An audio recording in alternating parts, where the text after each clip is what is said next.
পানী ইমানটো হৈ গৈছে এবুকু পানী বাকী মানুহ এই 6টা ওপৰত আছে 6টা ওপৰত আছে 6টা ওপৰত আছে মানে বাচিব পাৰিলে আৰু বাচিব পাৰিলে আৰু ধান 50 বছৰমান মানে তিতিলে 50 বছৰ তিতিলে কি খাব এতিয়া বছৰটো এতিয়া উপায় নাই কি হ'ব জানো এতিয়া একদম আমি ভাষা নাই ক'বলৈ এজন মানুহৰ প্ৰাণহানি হৈছে আৰু লখিমপুৰ জিলা প্ৰশাসনৰ যি ভূমিকা ইমান হেমাহি আজি যি পৰিমাণৰ পানী নিপকৈ এৰিছে এই কথাটো আমাৰ ডাউন ষ্ট্ৰীমৰ জনসাধাৰণক বহুত সোনকালে এলাৰ্ট কৰি তেখেতসকলে যাৱতীয় ব্যৱস্থা গ্ৰহণ কৰিব লাগিছিলে যাৰ কাৰণে মানে সময়মতে ব্যৱস্থা গ্ৰহণ নকৰাৰ কাৰণে আজি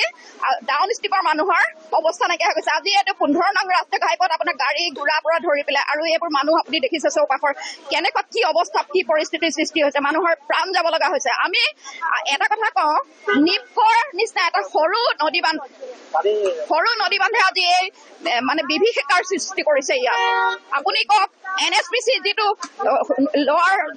সোৱণশিৰি নদীত যিটো বৃহৎ নদী বান্ধ হবলৈ গৈ আছে ভৱিষ্যতে লখিমপুৰ ধেমাজি শোণিতপুৰ সম্পূৰ্ণ চাৰখাৰ হোৱাৰ সম্ভাৱনা আমি আজি স্বচক্ষে দেখিছো অসমৰ মানুহৰ জনসাধাৰণৰ প্ৰতি ৰজাঘৰৰ আজি চূড়ান্ত হেমাহি আৰু অমনোযোগিতা আমি স্বচক্ষে দেখিছো লগতে আমি অনুভৱ কৰিছো আজি আমাৰ আচলতে সঁচা কথা ক'বলৈ গ'লে আমাৰ আজি আমি ক্ষুভিত হৈ পৰিছো যে আমাৰ জীৱনৰ আমাৰ সম্পত্তিৰ আমাৰ কোনো দৈনন্দিন জীৱনৰ কোনো হেৰি নাই নেকি মানে মূল্য নাই নেকি ইমান মূল্যহীন নেকি মানুহৰ জীৱন আপুনি বিচৰা বাতৰি পাব কেৱল নিউজ 18 এপত